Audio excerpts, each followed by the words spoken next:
Yeah. So, okay, this is Body Talks. This is Brian. Brian is the manager of Ninkasi. It's not really relevant to our conversations, but if you like beer, hit him up. And so I like to start these off with just a general, like, Brian, what is your relationship to your body? I don't ever think about it in that manner so much, but my relationship to my body is I strive to keep myself as physically fit as possible so that I am physically capable for any opportunity or emergency that arises at any point in time. Yeah. So like if my buddies call me up and be like, hey, let's go on a 6-day backpacking trip next weekend, I can do it. Oh, there's an open spot on a 12-mile whitewater multi-day trip. I can go do that. We've got a 20-mile run we're going to be doing on this when we're on vacation. I can do that. Yeah. So I like to be able to be ready to be able to take those opportunities at any point in time as they present themselves. And then also with, family, being the provider and protector, like being able to be physically capable to handle any situation that's presented. Yeah.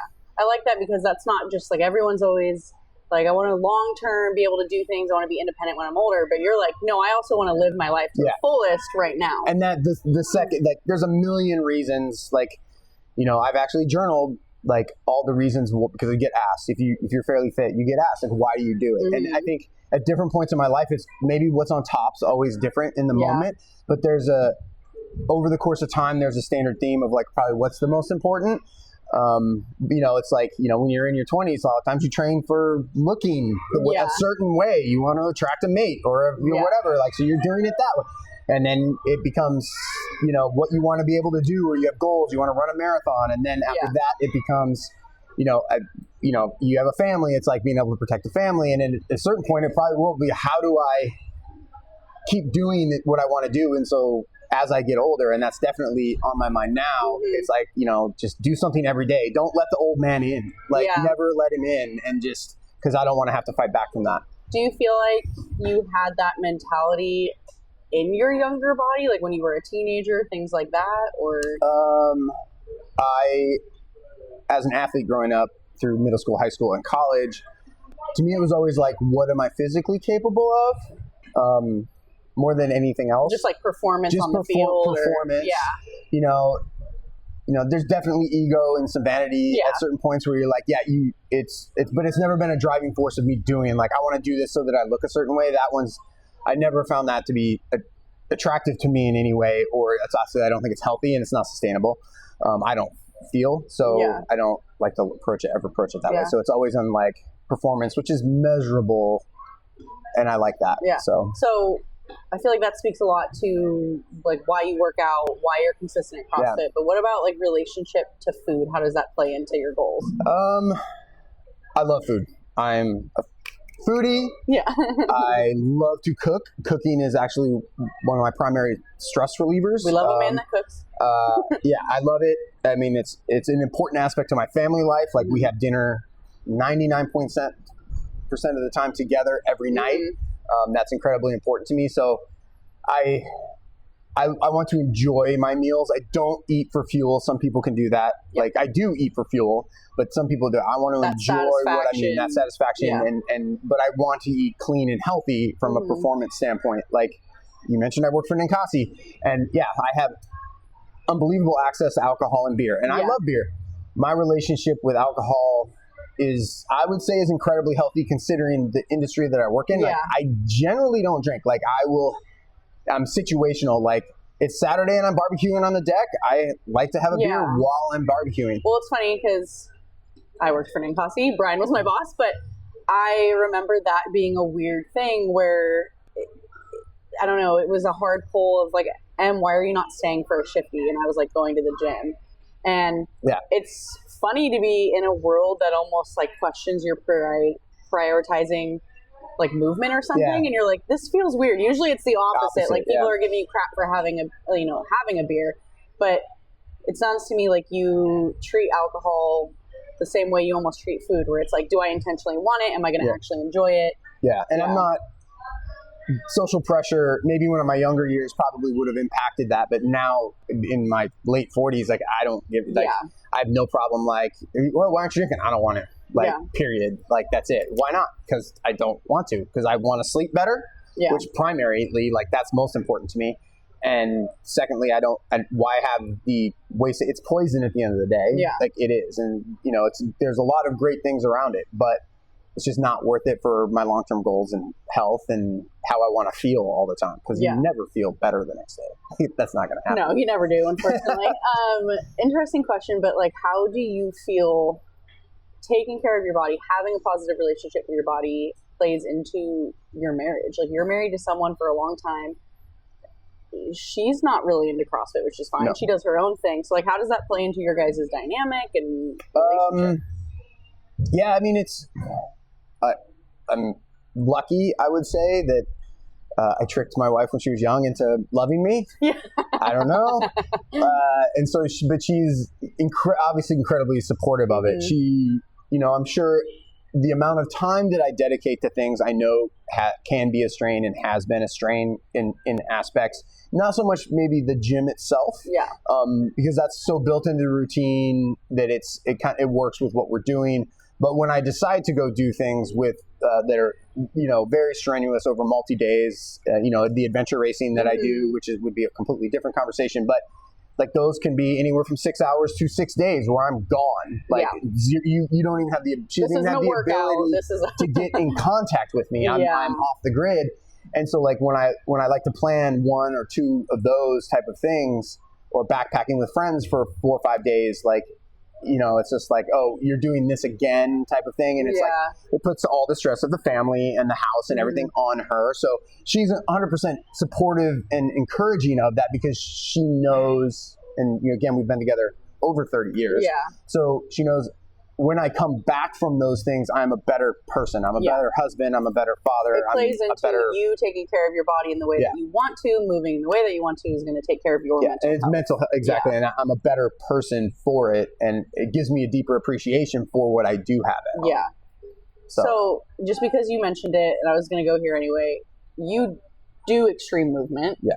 Long distance running, but I also feel like you've done, like, it's had like weird river aspects to it sometimes. Yeah, so I do adventure racing. Okay, which, my journey through fitness as far as health has been a long period. I was not always fit. When I got out of college, you know, I was a collegiate athlete, and I was super fit when I got out of college, and then you start a career. Yeah, I mean, I think that's part of everyone's health journey.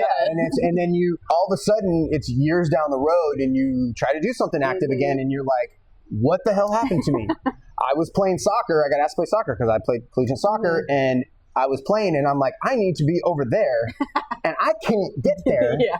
Shit, what the hell happened? And so that kind of started my journey into fitness again. And so then that has progressed from strength training, and then eventually a competitive obstacle course racing, Spartan, Tough Mudders, and then, you know, with a group of friends that I found while doing that, and then that created into like fun training weekends and summiting giant 14,000 foot mountains, and just as training, and that became fun. And then that progressed into ultra marathon running. So anything over a marathon distance is considered an ultra marathon. So I did a handful of those, and that progressed into what I do currently. What I love doing is called adventure racing, which is a multi-discipline sport, which is consists of trekking and trail running, mountain biking, and some type of water sport. So it could be paddle boards. Most of the time it's like pack rafts, kayaks, canoes. It could be anything like that. Sea kayaks. And they last anywhere from 6 hours to 6 days. And there's no course. It's map and compass navigation. There's no cell phones. There's no electronics at all. You have to this watch is too high tech. I can't take this watch with me. You have like a standard digital Casio watch to keep time. That's all you're allowed, and then map and compass. And you have to carry all your own gear and food, and you sleep whenever you want to sleep, and you're on your own. And so that progressed into that extreme sport, which I'm saying this, and I know, like, it sounds crazy, like what you do for 6 days, and you're like moving and you sleep for 6 hours, but it's progression, just like in the gym. Like, you can bench 100 pounds, and then in 6 months you're at 105 or 110, and then you do it long enough, you find yourself that everyone else looks at you, if you just keep doing that, they're looking at you and just like, that this is insane. Yeah. But it never starts that way. It starts as small increments. And that's why I'm curious what you would kind of, I don't know if it's like wisdom, mindset, but, you know, everyone talks about moving your body for, like you said, like being able to do what you want in life, your long-term benefits. But like, how do you help somebody that's having trouble breaking through the idea of getting used to physical discomfort? And like you're even talking about like you're having fun while you're doing it. I think for some people that's makes no sense. Makes no sense, and I totally get that because I was there at that point, and that's, you know, I always tell people too. It's like, yeah, it hurts and discomfort, but it's like anything in life worth accomplishing is gonna come as a challenge and have some discomfort to it, right? Like there's type A fun, type B fun, type 1, type 2, type 1, type 2 fun, right? Like type 1. A roller coaster. It's a lot of fun. You just get on it and do it. It's fun. But like in 20 years, are you going to remember that or have a story about that? Whereas when you try to do something difficult that takes effort, like you remember that. Like you're going to remember the difficulty, and then there's a sense of pride and accomplishment with it. I think our brain needs to consistently learn too that we're capable of pushing limits. Exactly. Like what is it? And everyone's, I always tell people like you're you know, like when you're training and you're pushing yourself hard, like your tolerance for pain is only that which you've experienced. Like that's it. So like you need to bump up against it, constantly bump up against it. And like, if you could come into the gym and feel like you were really just, you know, in a lot of discomfort, suffering, pain, whatever. Maybe you didn't move as much weight as you did. Maybe you didn't sleep well the night before, or didn't eat well, or fuel yourself right. So you didn't perform the way you know you could, but you know what? You suffered a little more than you normally would have, so that you understand now, okay, I can push my body a little bit more and a little bit more. Well, and it's just that consistency of constantly bumping up against that guardrail of what's comfortable. And it's like, is it always going to be this uncomfortable? Yeah, because that bar is always going to get raised. Yeah. It is going to be that. Well, but then you understand it. People think of it as like, okay, that's just like you saying that you should keep getting more fit. It's like, no, that's all of life. I mean, like your relationship's going to change. You're going to have to keep working at that. You're going to have maybe different injuries, ailments, like sicknesses, whatever it is. You know, if you're physically fit and you have a higher threshold for, and I firmly believe this, and there's probably some science behind this somewhere, but like if you're constantly pushing yourself and you can handle that discomfort, and it's adversity. At the end of the day, if you can handle that adversity that's been put in front of you at the gym and you manage that, you can manage all the stuff in your life, major life events like going through a divorce, a death in the family. Like it helps you, it gives you, again, that guardrail of like, oh, I can get through this. Well, and that's like the format of CrossFit is they're like, yeah, we're looking at longevity and like your overall health, but there's this middle ground where like you are consistently practicing discomfort, challenging yourself, keeping yourself healthy so that you can face whatever comes your way. And I look at it as a, you know, as a father trying to raise a daughter, that I want her to do hard things and struggle and be successful, but fail too, because you have to learn how to fail and deal with it and move on. Because at the end of the day, and this will sound harsh to a lot of people, but in everything in your life, I firmly believe this, and this is another reason why I train the way I do. You're an asset or you are a liability. Period. End of story. You are one or the other in life, in any given situation. If you have no idea how to cook and you can't roast a chicken, you can't start a grill, you can't do anything, you are a liability to your family unit. You are reliable on other people to feed you. I mean, to be harsh in relation, like it's mimicking what a child is, because a child needs to be taken care of and nurtured to completion. And so, but like, and the same thing with your physical fitness. If it's like, if you cannot take care of yourself, if you can't make it up and down the stairs, you know, if you're in an emergency situation, you have to get in or out of a situation and you can't, then you're a liability. And like, I would say, you know, some people might say it's unhealthy, but I would say like, that's a fear of mine. I don't ever want to be the liability in any situation. So I keep myself at that level and always trying to improve in all aspects of my life, because it's you know, taking ownership of everything that I can take ownership of so that I'm not a liability. And that just... Well, it's kind of like I'm focusing on what's in my control, and that might make you think I'm a control freak, but it's actually like empowerment. It's help. That's one of the healthiest things that anybody can do, because if you spend time worrying or having anxiety about things that are out of control, it's just wasted energy. Well, it beyond does no good. There's neuroscience behind all of this, but you can also just say plainly, like, there's a reason people that are into fitness or taking care of themselves that, like, they're psychologically happier. You know, go look up studies on that. But you segued into my last question, which was bringing up your daughter. Like, you're raising a teenage girl. Yeah. What do you do to help make sure she has a positive relationship with her body? That's been like a goal of mine ever since I learned I was having a daughter. Yeah. And it was like, my relationship with fitness would be like, how can I impart this onto her and for her to understand it? And that's been a long ongoing journey, but also understanding. And I would say, luckily, my wife and I had our daughter when we were a little older. We were in our early 30s. And so I'm definitely a different father than I would have been if I was in my early 20s, and I'm calmer. I mean, my brain was fully developed as opposed to what? Yeah, like, so I'm being able to look at it as like not trying to do stuff always in the time, but what's the long road relationship that I want to have with my daughter and how I'm going to impact that. And I tried to basically lead by example. Like, and this is what dad does. I work out every day, 5 days a week, at least 6 days, a lot of times 7 days. Yeah. It doesn't mean I'm lifting heavy weights 7 days a week, but I'm doing something. I'm going for a hike as a recovery or something, Movement. but I'm using my body pretty much every day, and, trying to get her involved in sports. She didn't take on just team sports. She had zero interest. She didn't like it. She got into gymnastics. That was great. But it's like also understanding that, like, she's not always going to want to listen to me. Like, I'm dad. Yeah. Kids don't want to listen to their parents. So, like, okay, how can I flank that and come at it from another angle and introduce other people into her life that I know and I respect and I trust, that she will look up to, and that she will. And I've been lucky enough that, I've had, when we in Vegas, I had a lot of great friends that she really looked up to.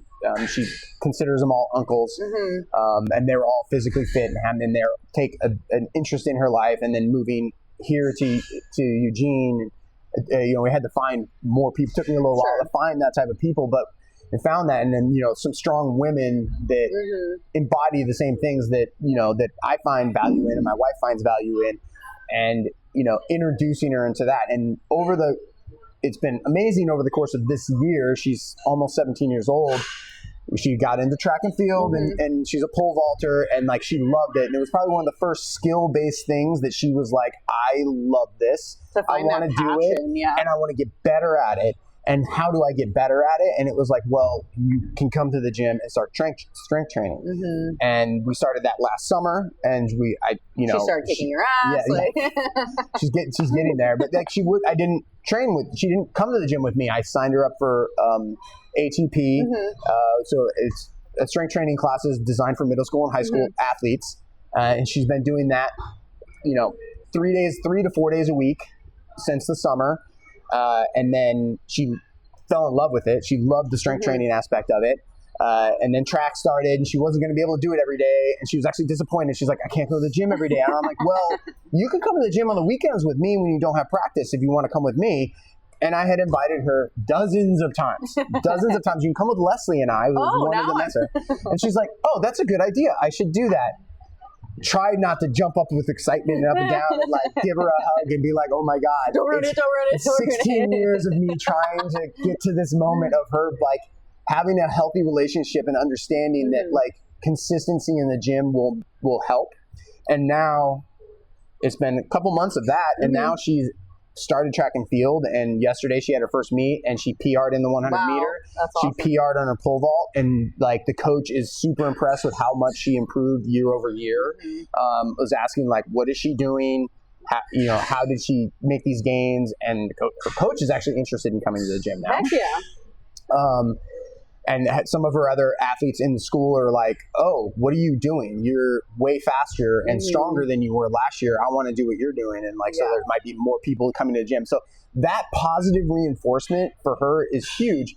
But as I think the overarching goal for me with it, and to back all the way back to the beginning is, yes, I wanted her to have that healthy relationship with her body and food, and she's a total foodie too, and she can cook, and she's really good, but like, you know, a scale does not exist in her mind. Like she, you know, like trying to understand, like, you know, like a muscular woman is great. Yeah. Like my friends that she's around that are women are strong, and she respects that, and she loves that, and she's like, I want arms like Leslie.